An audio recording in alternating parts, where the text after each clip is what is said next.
أهلا بكم مشاهدي القناة، مرحبا بكم في هذا الفيديو. وفي هذا الفيديو نستعرض جديد أخبار الميركاتو في الجزائر وفي تحركات مثيرة داخل الميركاتو الجزائري. يبدو أن الأندية الجزائرية تعمل جاهدة لتعزيز صفوفها بلاعبين ذوي خبرة وكفاءة عالية. في مقدمة هذه الانتقالات نجد الدولي السابق أندي ديلور الذي اقترب رسميا من الانضمام إلى فريق مولودية الجزائر قادما من نادي صلال القطري.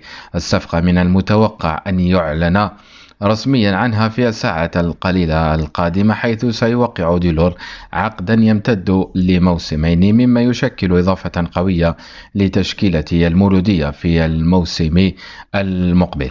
من جانب آخر، حسم الهداف التاريخي للمنتخب الوطني الجزائري إسلام سليماني انتقاله إلى شباب بلوزداد لموسم واحد. سليماني الذي لطالما تألق في الملاعب الأوروبية والإفريقية يضيف ثقلا هجوميا للفريق، والصفقة من المنتظر أن تعلن أيضا في الساعات القليلة القادمة. جماهير بلوزداد تنتظر بفارغ الصبر رؤية نجمها الجديد يرتدي قميص الفريق مجددا.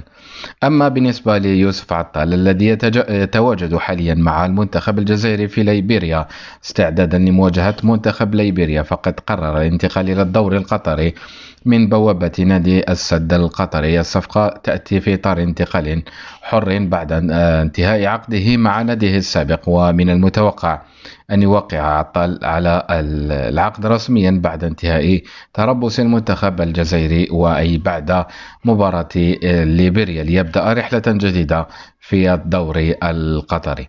وفي الأخير ودائما في أخبار الميركاتو، وقع الظهير الأيسر مالين يوسف كوني اللاعب الإفريقي في شبيبة القبائل بعقد يمتد لموسم واحد قابل للتجديد. إذا تتابع جماهير الكرة الجزائرية هذه هي الصفقات بشغف وتنتظر الإعلان عنها، حيث تعزز من أمل الفرق الجزائرية في المنافسة على الألقاب المحلية والقارية. ترقبوا معنا المزيد من التفاصيل حول هذه الانتقالات المثيرة وأخبار الرياضة ككل. تابعوا القناة. شكرا لكم على المشاهدة. لا تنسوا الاشتراك في القناة وتفعيل زر الجرس ليصلكم كل جديد متعلق بأخبار الرياضة وأخبار الميركاتو وأخبار الانتقالات. شكرا لكم، إلى فيديو آخر بحول الله.